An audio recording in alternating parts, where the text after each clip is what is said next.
I'm Al McFarlane. Welcome to The Conversation with Al McFarlane. I'm glad to be here and glad to have you along as well. Today is Monday, August 14th. My, does the time go fast. School's about to start again. Summer has come and gone, but we're enjoying and celebrating the wonderful rain we got in the past couple of days. We've been in drought-like conditions here in Minnesota, it seems, and we got a wonderful deluge that's refreshing and restorative for our community. So we're thankful for that. Well, we want to thank you for tuning in wherever you are. We stream this program across several platforms. You may be connecting through the YouTube page of the Black Press of America, Black Press USA, or the YouTube page for Insight News, YouTube, insightnewsmn.com.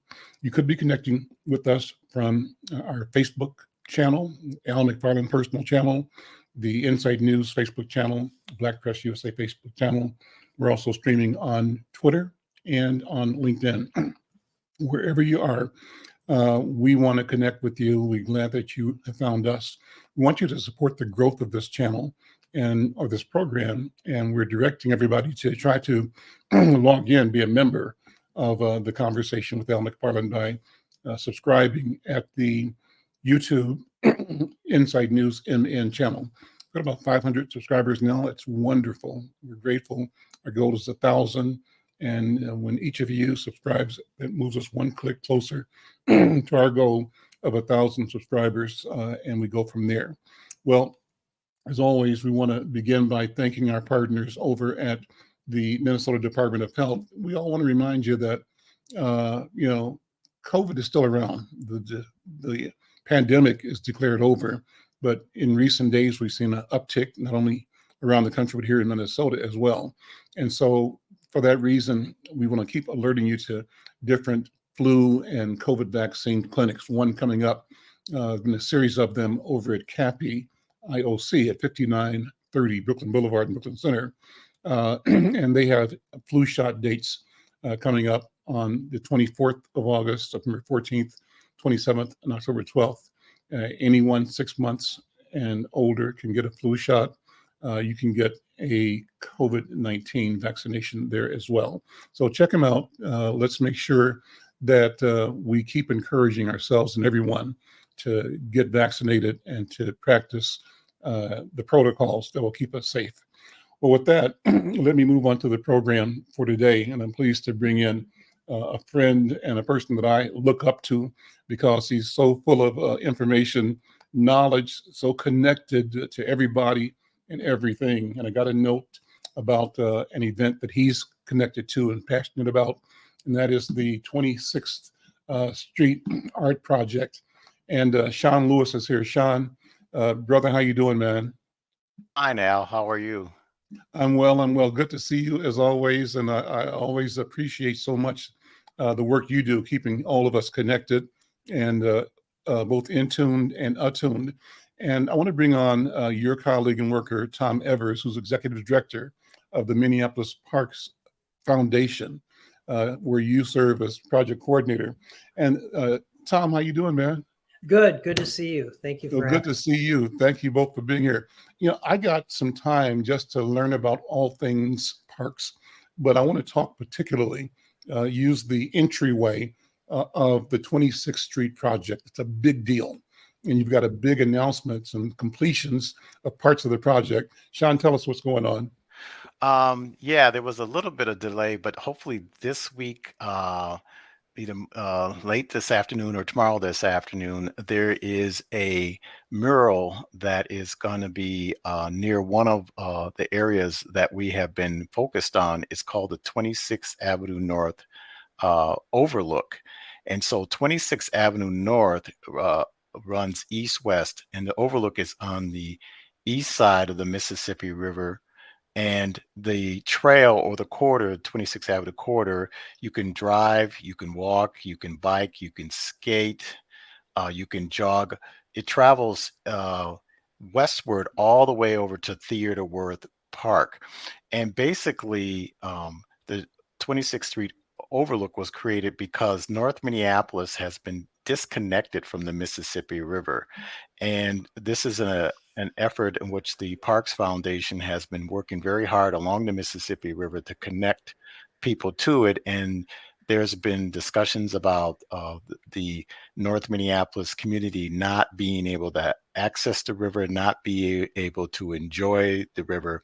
And so the overlook makes that possible. And that project was completed a few years ago. And the most important thing is to get people to be aware, to enjoy, and to experience that location. And part of that is trying to activate that corridor. And what we decided to do was work with Juxta Arts Position to do a mural on a fence that's near the 26th Avenue overlook. And so that's what's being done. And we're excited that Juxta and their youth apprentice are making this mural possible. I was just over there just this a few hours to take a look at it, and I've been very happy with the progress that's being made. The project is called the 26th Avenue North Overlook, right? And it's part of a larger vision. I think it's called Above the Falls Regional Park as a grand vision. And I think it also is connected to a project called River First, which is a generational vision for transforming the 11 miles of once industrial Mississippi riverfront into a welcoming place for all people through improved habitat and miles of interconnected parks and trails. Well, Tom, let me ask you to talk about that vision. Explain all of that and invite people to embrace it and engage. Thank you. And, Al, before I will just note, I share the same deep respect and appreciation for all that Sean does in the community. We're lucky to have him as part of our team, but he has been a connector and for all things and keeping people connected with all the different ideas that are happening. And he's been working on our behalf and leading this project at the Great Northern, the 26th Avenue Overlook. And you're right. So he did a good job in summarizing that the Overlook is part of a much broader vision that the Park Board and the Parks Foundation and the community have been striving for in reconnecting the neighborhoods on the north and northeast side of the city along the river back to the river. And it's a series of projects that are under what's called River First that stretch from the Upper Harbor, which is there's some work happening on there. It's 50 acres in North Minneapolis, down through this section, which is in the sort of the heart of the industrial part of the riverfront. And then there's Graco Park, which is over on the other side where the old Shear Lumber Yard used to be, just north of Plymouth Avenue. There's the interconnected trails, and it goes all the way down to the falls and the waterworks site, which is now open and operating. This site, the Overlook, though, is really several things are happening at this moment. So it's really great to be able to talk about them. And as Sean had noted, is that one is you have a trail that exists, but up until the Overlook was installed, led to nowhere. It literally led to a chain link fence. And us working with the city and the park board, we've different the Juxtaposition Arts, Formula Architects that folks may be familiar with, and 10 by 10 created a destination at the end of the trail, which is an overlook. There's netting that people can sit in, kind of like a hammock, and it looks out onto the river. It really is just using the right of way. But to kind of celebrate that, we asked Juxta this year to help put some art in place that might draw people down to kind of experience this, because people might not be familiar with the space, and we want to make it's a welcoming public space. So we want people to go down there, but it's still surrounded by industry. And so the Juxtaposition Arts students explored the meaning of this area, the history, and they settled on the word river view, not just because this is a place to view the river, but also because the historic nightclub that existed at where now is Ole Olson Park, they wanted to give homage to what was a significant center for the community at one point in North Minneapolis. So they in partnership with Centerpoint Energy, which also have been really helpful, they provided all the found materials. They created a word installation that highlights the word Riverview in sort of a three-dimensional design along the Great Northern Greenway. And Sean has been doing the work in connecting with Centerpoint Energy, connecting Juxtaposition, building those relationships. I'll also note the Mississippi Watershed Management Organization helps sponsor this as well. So that is happening. The overlook's in place. If you get on the trail on anywhere on 26th Avenue, if you turn east and head to the river, you'll be greeted by this really cool artistic installation and a great view of the river. A good chance you'll see an eagle or a great blue heron because there's a rookery right around there. Mm-hmm. The other news that is coming out that the park board just 2 weeks ago approved an easement, which they will put a trail in from the overlook. So in a year from now, that trail will then extend south. So it'll connect to Ole Olson Park, and you'll be able to bike from North Minneapolis along this trail into downtown on dedicated bike and pedestrian trails, which is a huge connection to North Minneapolis. Up until now, you had sort of the trail system that most of Minneapolis enjoys ended at Ole Olson Park.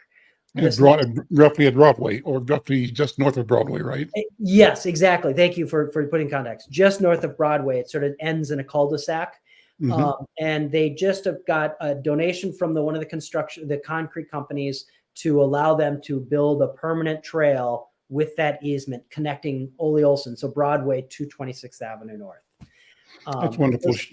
Yeah, Sean, jump in here, man.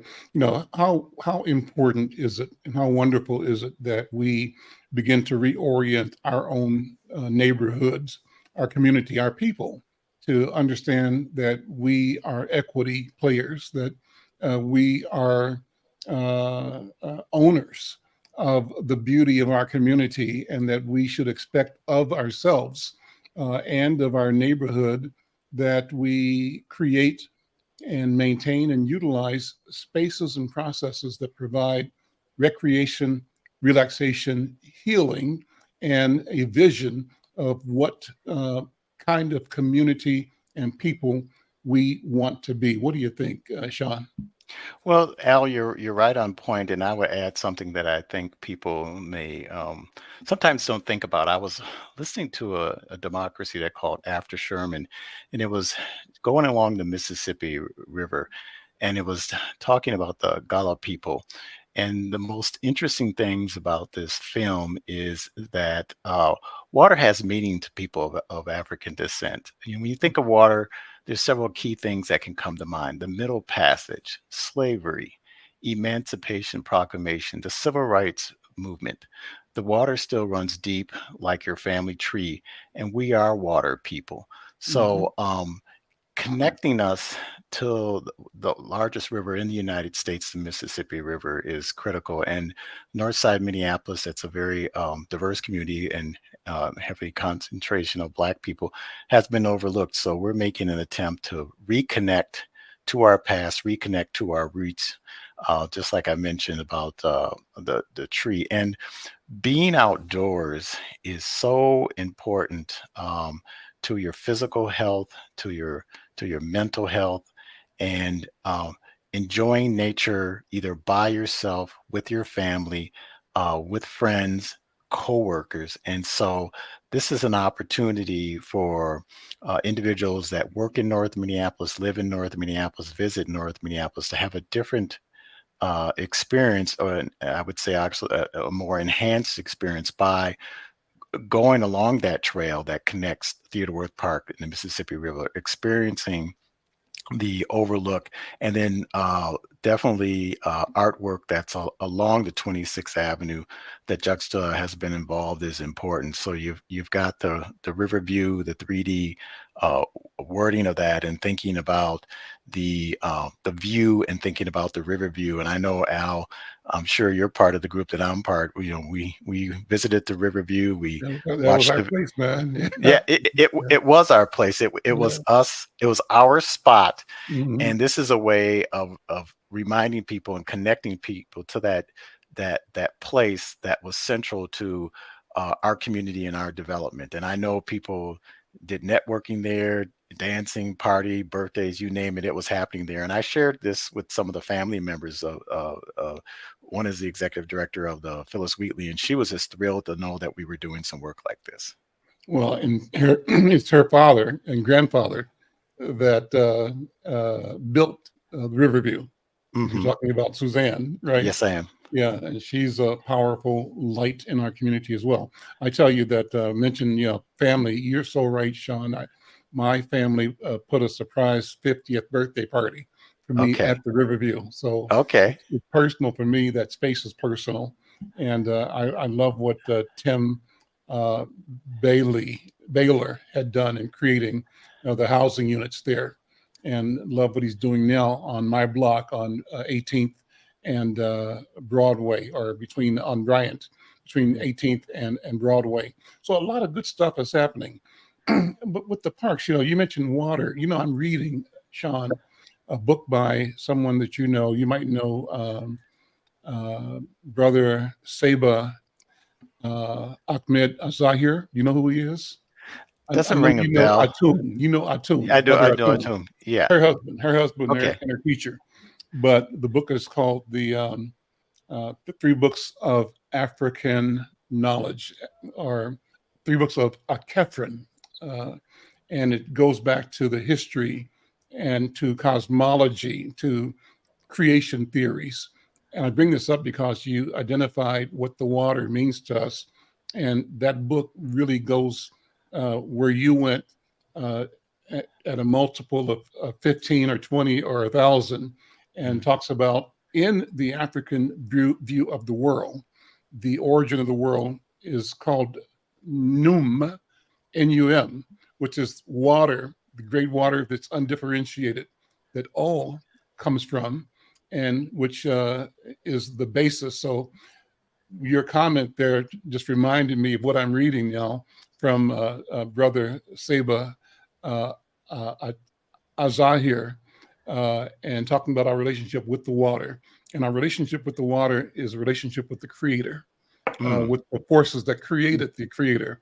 And I think that's something that we feel we intuitively know, but we have to reteach and relearn so that we understand the language of the creation story differently from what has emerged in iterations of it that occurred thousands of years after our original creation story.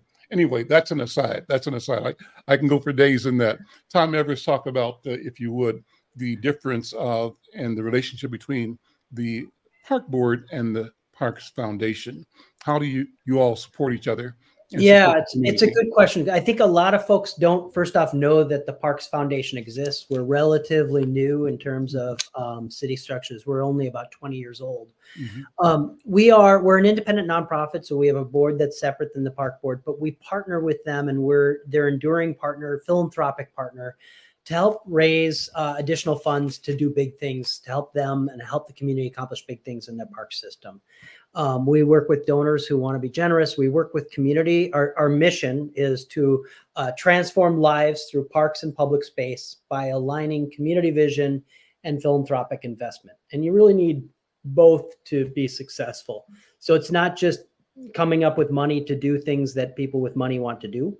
And it's not just coming up with great ideas that might not be achievable, but to align the two together, you can do great things. And so a great example of that is this work along, a small example is this work along the overlook and the trail, in that we know that the community wants to be connected to the river, but we also need to continue to tell stories, to invite people down, to invite people to a space that wasn't public before and now is, so people understand, the community understands that this is now public land and available. We've really partnered with them on River First. That's a big project. We're also working with the Park Board and the community on looking at the future for North Commons. We have a fund called the People for Parks Fund, and it'd be great for people to know that we make grants each year to the community to do interesting activations and innovations in the parks. And so we are here to help make sure that the park system reaches its highest aspirations in partnership with the Park Board. And I do want to step back, because the Park Board is, I think a lot of folks, every day I'm in a conversation, people don't learning this for the first time, is that in Minneapolis, we're different than most cities in America in that we have an independently elected Park Board. Most cities, you've got a parks department that's under the mayor of the city. But in Minneapolis, we separated the two because from the founding of the industrial city that we understood parks were really important to who we will be and who we are as a city. So we've got another municipality called the Park Board, which is responsible for all our parks, for the trees on public land, for the programming. And so we have a direct line that's there. Our role is to help support that system to make sure that the community can help achieve its missions as best we can in partnership with them. And That's this is just awesome. one demonstration. That's awesome. I'm Alan McFarlane. This is the conversation with Alan McFarlane. My guest is Sean Lewis, who and his colleague Tom Evers with the Minneapolis Parks Foundation. We started the conversation talking about a project that is presenting to the community. That's the kind of the progress work on the 26th Avenue project. 26th Avenue runs from the city west down to the river. It's kind of like, and the bikeway that's there is kind of like the North Minneapolis version of the what's the 28th Street in South Minneapolis? What's it called? The Midtown Midway. Greenway. Yeah. Midtown. So that's kind of our side, our version of that to some degree. Is that right, Mhm. John? Yeah, yeah, I would say so. That this is the north side version of the Midtown Greenway. So, Tom, you were going to say something? No, I was just saying that it's the Midtown Greenway, that it Yeah. is its counterpart to it. We got some pictures. Why don't you guys tell us, narrate these pictures, tell us what's going on. Go ahead and show them, Yasmin. So for me, on the right side is Robbie. He's the head of the Juxta's environmental lab that they have. And then these are the apprentices. And I like the fact that they are called apprentices, that they're being compensated for their time, but they're, you know, before they came up with this mural of coming up with the Riverview, they had to do a lot of brainstorming. They had to think about a lot of concepts, a lot of terms, and maybe going one way, maybe going another way. But then they finally settled on the term that they thought that would have multiple meetings to multiple people, which is the term Riverview. And so to see our young people, spending time as a cohort, as a group, making a positive contribution to the community is so powerful. And having Centerpoint Energy play a role in that, because we were very excited about using their fence. This is private property, and they had requirements that had to take place. One of them was that whatever artwork was created, that it could be see-through and stuff like that. So they met all the requirements of the client, and they're very excited about what has taken place. Their community relations persons, and there's an individual that also sits on the Great Northern Greenway, and he was excited as well and was a good shepherd for us with Centerpoint Energy. And the Great Northern Greenway, as Tom said, it's about how do we connect North Minneapolis with Northeast? And so they've been at it for quite some time, and I'm the staff support for that particular group. And hopefully we'll be able to figure out a way of, there's a railroad bridge across, but to reconnect communities so they can be part of a whole.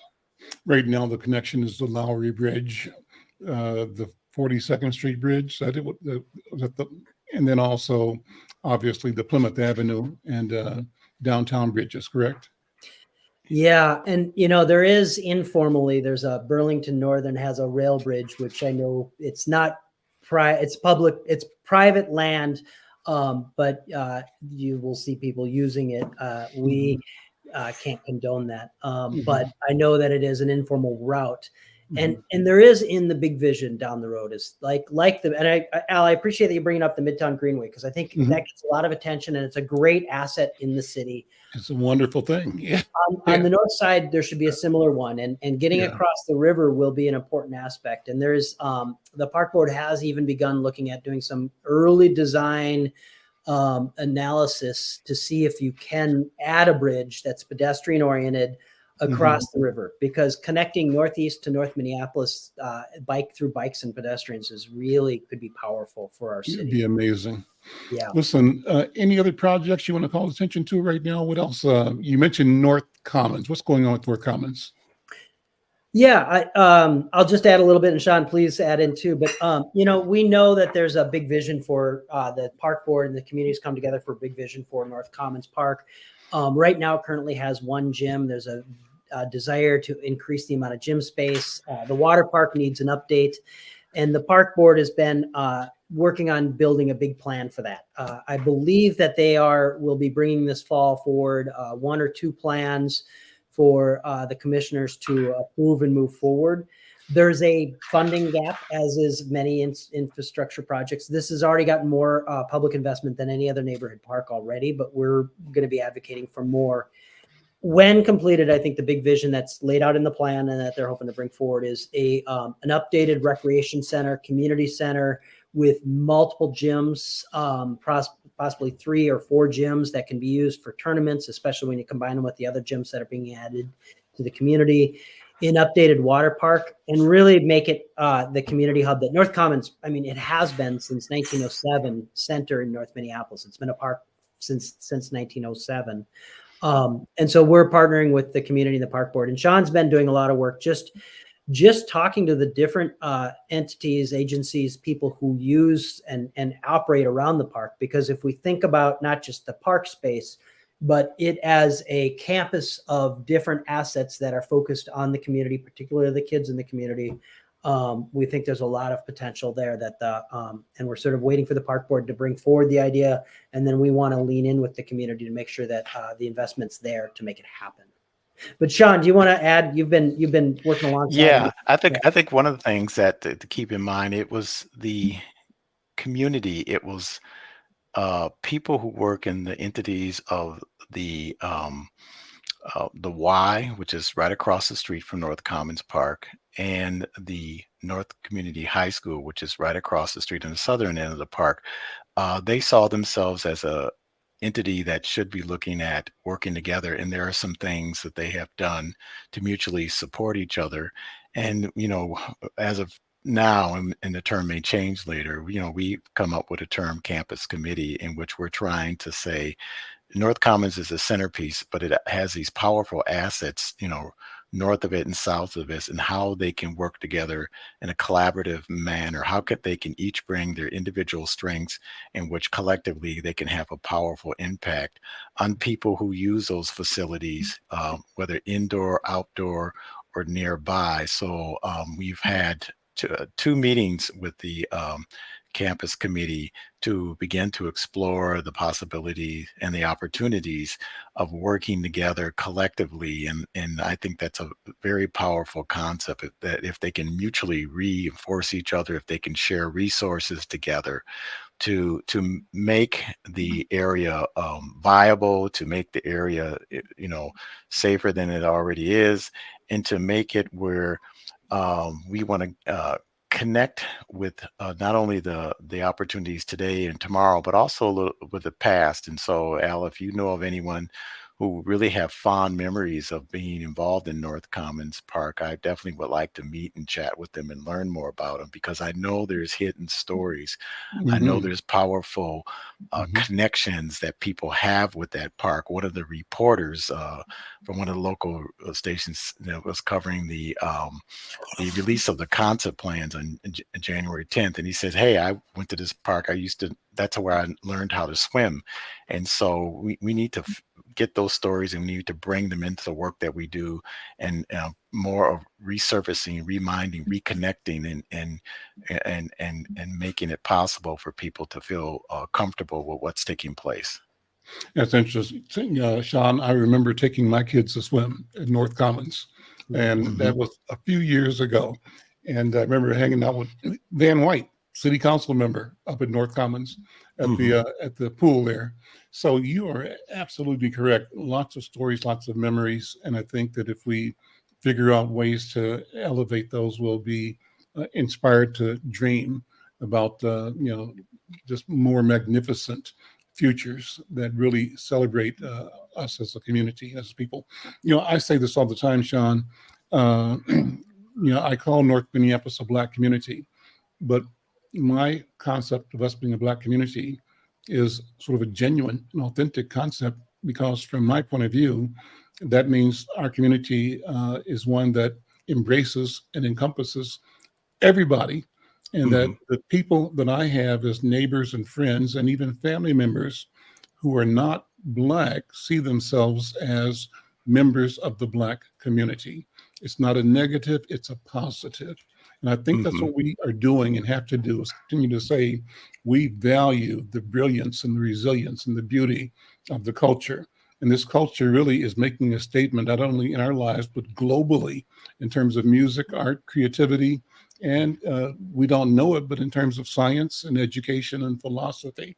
And it's up to us to keep highlighting our prowess in those areas, and not to diminish anybody else's contribution, but to enhance the mutual capabilities of all of us as neighbors and as co-creators of the reality that we desire and that we deserve. So listen, guys, I want to thank you both for what you do. Thank you for being here. And please, with your permission, keep calling you back, because I so enjoy your voice, your vision, your work, and I thank you. Thank you, Al. It's an honor to be on your show, and the conversation is just an asset too. So it's really appreciated from our side too. Yeah, and thank you, Al, for the invite. And I've always enjoyed interacting with you. And you're one of the best moderators, hosts out there in the media world. Appreciate that. Appreciate that. Listen, we'll talk to you guys later. I'm Al McFarlane. Yeah. This is The Conversation with Al McFarlane. I want to pivot now and bring in my colleague and partner in this work, and that's Coach Leah Jean Denley. Coach Leah, how you doing? I am fabulous. And guess what I remember to do? Not be on mute. Good. I shouldn't even mentioned it, but anyway. Thanks so much for having me join you today. I hear you've got some topics that you'd like for me to talk about with you today. I do, and a couple of things. Just, I wanted to take some time. Usually we got 10 minutes or 5 minutes at the end of the program, but I want to take some more time to sit with you and really hear your thoughts and commentary on women's sports in particular, but sports in general, and the value that a new awareness, a new opportunity mean to all of us as sports participants, as fans, and as parents and as students. So just kind of generally, a lot of people were focused on FIFA. Can you give us an update on what happened at FIFA and what it is and why it's important? So I probably can't give you a expert opinion or feedback on that, with the exception to say something that occurred to me last night, that where the United States seems to be in the forefront of having the most talented athletes, and also with USA basketball, many of the women's teams at the lower divisions, the younger divisions, did not receive the gold medal this past year. And to my knowledge, the men are having a heck of a time right now on the basketball side as well. And so, it's something to think about when we're talking about, again, how small the world is, first of all, and how, for us to think that we're the best and then not truly try to put the work in to continue to elevate is something that I just wanted to just kind of bring to the forefront, because I thought I seriously had a long kind of sit with myself in thinking about that. Well, I think you sent me, or the producer sent me, this article but called "She's Got Game: Women's Sports Are Booming," and it's what you just said. Kind of surprising that the U.S. team got an early exit from the World Cup, but that doesn't mean you won't be seeing women's sports because you're going to see more and more and more. Let me read a couple of paragraphs of this article by Tim Basinger and Sarah Fisher. And it's in the publication Axios under Economy and Business, an article published August 11th, 2023. And they say, not to be left out of the girl power summer, women's sports have been raking in new deals and partnerships in the U.S. and beyond. Why it matters? If you thought that the U.S. national team's early exit from the World Cup meant you wouldn't be seeing women's sports for a while, think again. The state of play? The casual observer sees USWNT dominate media coverage of women's sports, but other teams and sports are attracting new dollars and eyeballs. For example, the National Women's Soccer League is going to add new teams next year in Utah and San Jose.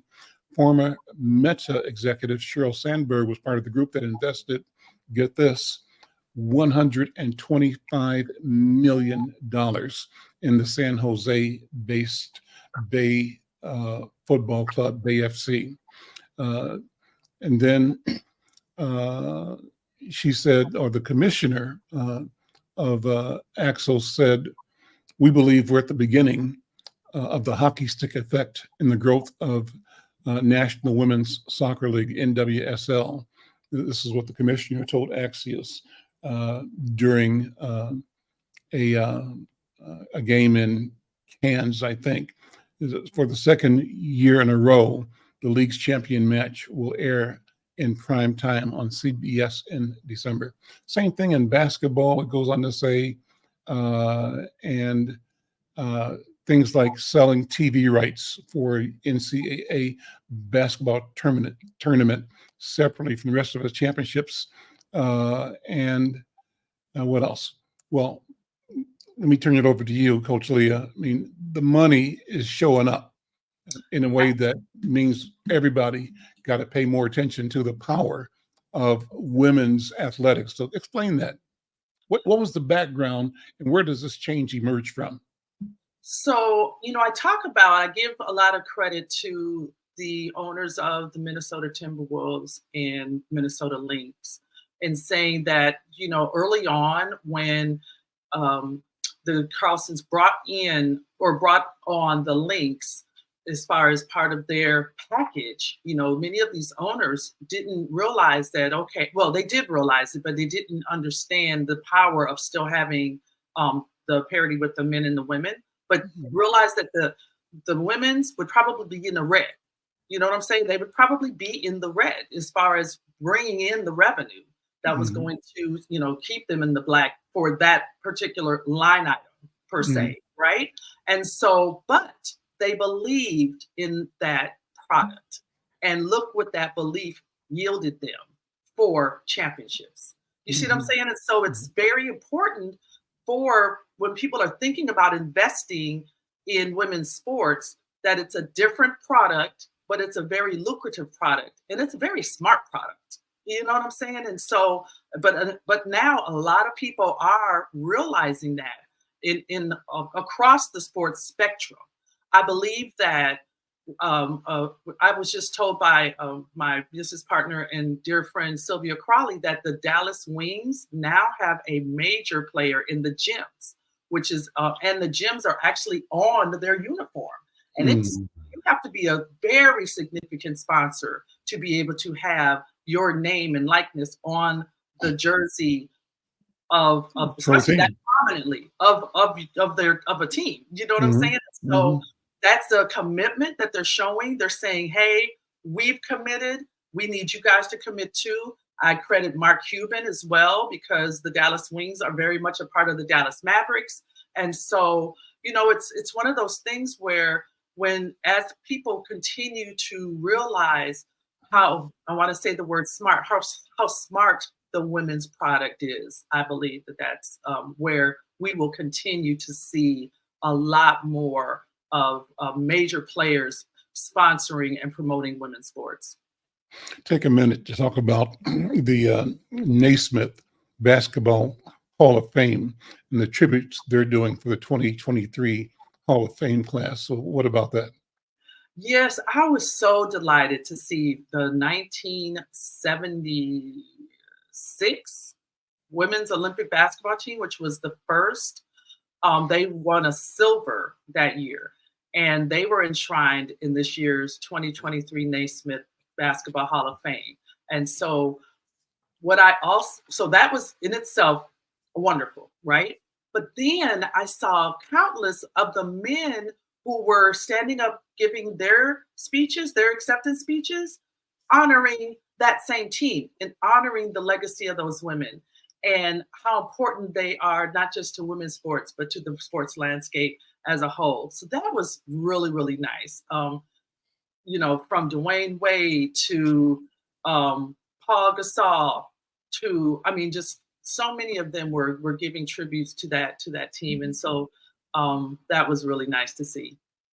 Well, let's use that to have you go back, Coach Leah, and talk about the development, the evolution of women's sports in particular. To me, it goes back in part to, is it what, Title IX? Is Title, or is it? So Title IX was established to deliver equity between men's and women's sports. Mm-hmm. And that was so important. We're still celebrating the 50th year of that. And gosh, you would think that that's been such a long time ago, but that's not really that long ago. Mm-mm. And what that did is it provided. So, for instance, if you had a men's team and you were able to offer 12 scholarships, and then with the women's program, you never really thought about that. It was, not even a thought. Now you've got to also establish 12 scholarships on the women's side. And so that equity became necessary on both sides. And you've got women that, obviously are still living today that were at the forefront of Title IX. It's incredible to me to know that I played myself in the 4th NCAA tournament. Mm-hmm. When I think about that, I'm just like, wait, what? Mm-hmm. You know what I'm saying? The 4th Division I NCAA tournament. And so, and I don't like to think that I'm that old, but to see the evolution, and when I go back to cover the women's tournament, and then again in any sports across the spectrum, to see the popularity, to see the fan bases. Well, and then I also always talk about anybody that's a true fan of sports loves women in sports, because there's something about how women participate. Their reason for participating, number one, the way they participate, the way we use our athleticism to our athleticism and our understanding of how to play the game as the more important thing, as opposed to just the power in the game. The power is still important, but I feel like people that are truly sports junkies, or that truly are students of any sport, truly love the women's game, because you're able to see the art of that. And so one of the questions I have is, what would you say the role then has been for women athletes in reshaping the overall sports culture? And what can we expect to learn from both the experience and the leadership that's emerged? And put this into context, Coach Leah. Mm-hmm. You said you were in only the earliest of the 4th, NCAA tournament, right?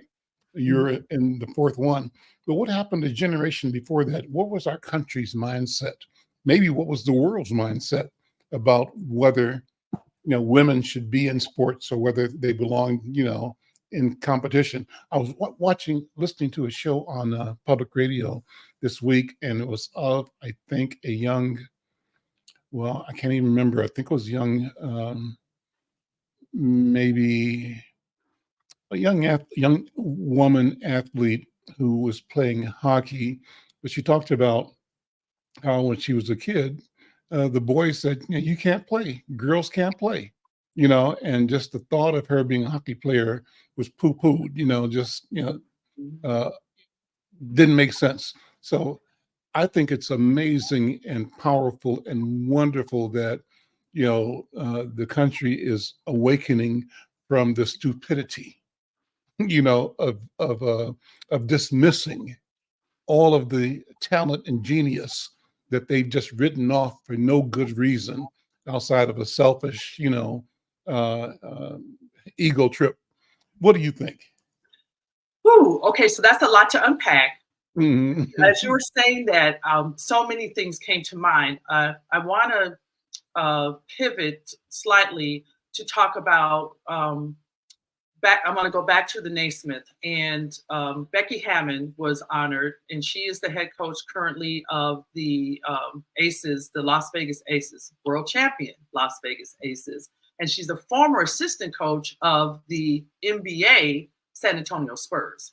And it just so happens that their head coach, Popovich, was also in this class. And so how cool is that to have the first woman ever to coach an NBA team honored with the same coach that was historic in making that hire. Okay, so that's the first thing that's really, really cool. And so Becky talked about, who is not even as old as me, talked about her having to play with the boys to have fun and be competitive. And that's something that I remember doing all the time too. And one of my guests after Coach Lee is After the Whistle tomorrow, Brett McNeil, is somebody growing up who I was out there at, by the way, North Commons. Shout out to Sean, Sean Lewis, who is just a guest with you. And Sean, I have plenty of stories to tell you about North Commons. So definitely get at your girl, because we've got some fun stories. Cynthia Wilson, who was the director there for many, many years, and did a phenomenal job, who was a former University of Minnesota basketball player herself, was the director at North Commons.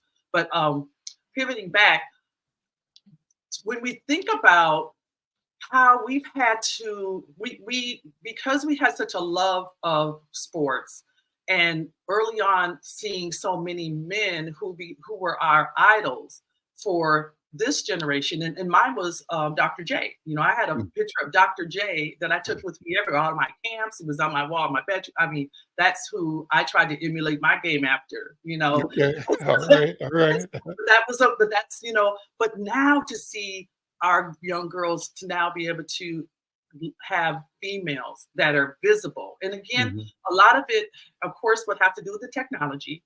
We have a lot more visibility. And so these girls can see themselves in other women that they see in the different sports, which it is what it is. So it's kind of a couple things. It's the visibility, but then it's also the accessibility. And more of us women are getting older and are in positions of authority, for lack of a better word, position of exposure, where now we can provide other opportunities. One of the things that I'm just a really, really great trend, and I really hope I'm staying on topic, is I'm trying to as best as I can. Like I said, it's so much to unpack. Sure. One of the things that I'm seeing is that many former female athletes are, guess what? Many of the front office executives in sports across the board. So what you have are former people that have played the sport, actually played the sport, right? You've got them becoming experts because they've also got the business acumen. They've gone to school, they finished their degrees, and multiple, like myself, multiple degrees, because unfortunately / fortunately, we have to achieve more to even become equal, But so we're many times over educated, but it's okay because we just love being in the space. But we bring so much because of those things that now Fortune 500 companies are capitalizing on by female former athletes. And you're seeing a huge trend in that right now across the board. That's awesome. And a lot of it now is an opportunity about branding, right? Building a successful brand is really essential for women's athletes and teams. And so what do you think are the successful initiatives and strategies that women can use to enhance their visibility, their marketability, and personal brands? How does it happen? So with NIL, and I talk about that a lot, I'm so fascinated by that. And NIL stands for name, image, and likeness. At the collegiate levels, where you're seeing it in the forefront the most, and you're seeing where Angel Reese, who plays for LSU. They just won a national championship. You're seeing her and Flau'jae Johnson a lot right now.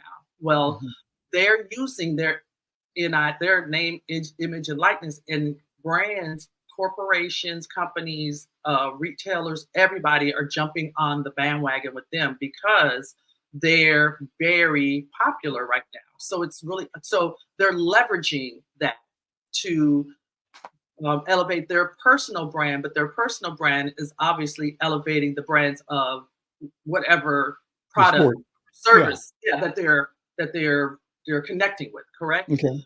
And so that is one way. So how much money is on the table right now? How big is this market? What's, it's are there any benchmarks? It's in the six figures. It's in the six figures now. Our other homegirl, Paige Beckers, who played at Hopkins, who is now playing for Connecticut. At one time, when she was coming right out of high school, was the highest earning young lady in the NIL space. Well, she's been injured off and on, but she's back. I see her blazing another trail, another level as well, because she's just a phenomenal young lady, understanding how to leverage her personal brand with connecting with the right types of products. And it's so much money right now. It's crazy. We could go. That question right there is a whole segment. Sure. So, yeah. So, Dietrich Collins Parker and I talked about that. She was a recent guest on Coach Leah's After That Was So Dear, friend of mine.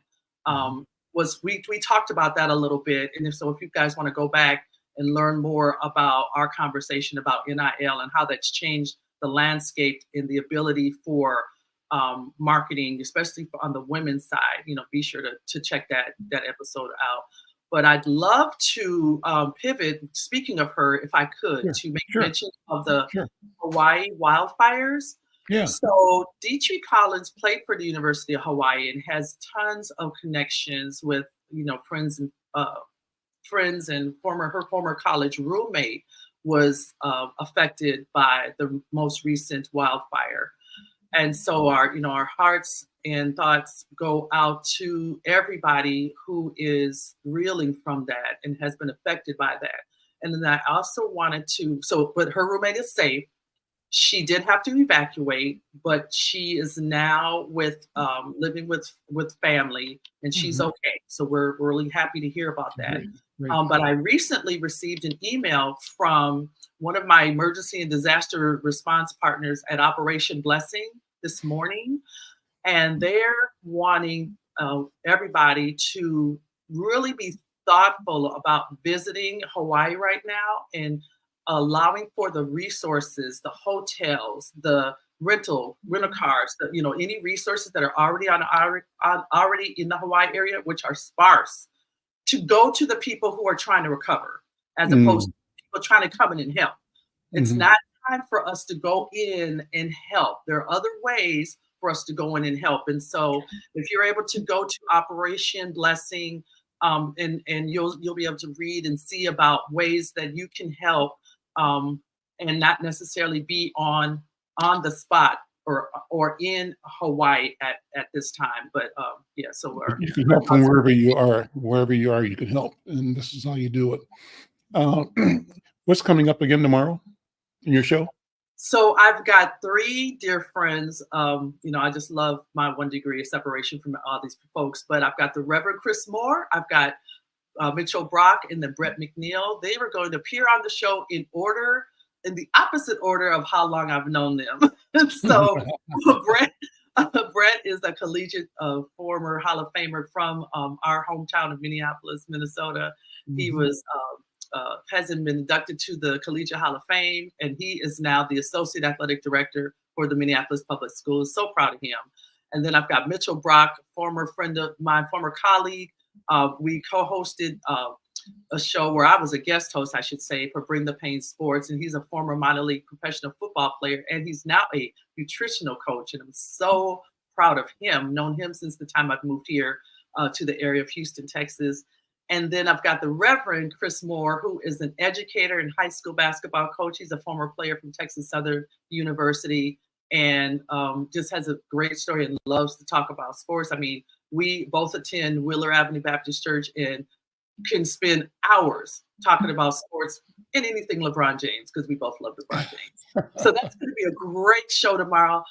Be sure to tune in on either the YouTube, our Insight News, or Black Press USA YouTube channels, or Facebook Live, or just go back and watch any of these episodes at your leisure. We are winding up season 1 already, believe it or not. So we'll go on a hiatus, but season 2, oh my God, we've got so many phenomenal people coming on for season 2 of Coach Lee's After the Whistle. Well, what a wonderful and powerful season 1 so far. So great job. I'm excited by what you do and what you represent and your vision for elevating, sort of a new consciousness, a new awareness about sports and women in sports in particular. And I think your voice, Coach Leah, is absolutely powerful and necessary. So keep up the good work, and thank you for being part of the team and letting me be part of your team. Thank you so much. Well, I'm just so proud of you and your elevated sports acumen, Al. That's right. I'm learning. Well, listen, thank you. Everybody tune in tomorrow. Make the invitation again. So Coach Lee is After the Whistles, 4 p.m. Central Standard Time, and that's where we're live. If you go in live, you can ask your questions and everything, but if you don't get a chance to catch us live, catch us anytime on YouTube, Facebook, Twitter, or your favorite podcast where you can listen in on Apple, Amazon, and Spotify. Coach Leah, thank you so much. Have a great day. Take care. Thank you. I'm Al McFarlane. You've been listening to The Conversation with Al McFarlane. Let me close out by reminding you once again that our friends over at the Department of Health want you to think about being safe, and they are providing free vaccine for COVID and flu.